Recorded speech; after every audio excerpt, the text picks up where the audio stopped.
বিসমিল্লাহির রহমানির রহিম। আসসালামু আলাইকুম। তো কয়দিন আগে দেখছিলাম ভিডিওত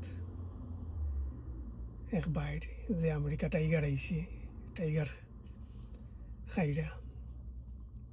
তো ওটা কি জইল জানে টানের আসলে টাইগার খাইতাম, মানে দেশি একটা প্রোডাক্ট, দেশও খাইতাম, দেশের একটা ফিল খুব বেশি মিস করলাম জানে টানের।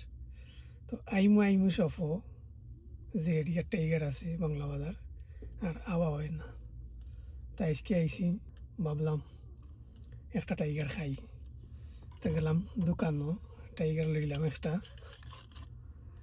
তো মজার জিনিস হইলে কি, আমরা নর্মালি যে সোডা খাই ফান্টা স্প্রাইট কোক ক্যান 1.5 টাকা, $1.50, 1.5 টাকা সোজা বাংলায়। আর একটা টাইগারের দাম এর চেয়ে ডবল। একটা টাইগারের দাম 3 টাকা ট্যাক্স সহ, 3 টাকা 27 পয়সা। এর মানে 3 টাকা 27 পয়সা, এর মানে বাংলাদেশি টাকায় 398 টাকা 94 পয়সা আজকের রেট। আসলে এক্সপেন্সিভ। তো যাই হোক, সপ্তাহ পরে অনেক দিন পর খাইমু দেশি একটা ফিল্ড, দেশীয় টাইগার খাইতাম, স্পিড খাইতাম। দেশের অনেক প্রোডাক্ট পাওয়া যায় না, মিস করি। বিসমিল্লাহির রহমানির রহিম।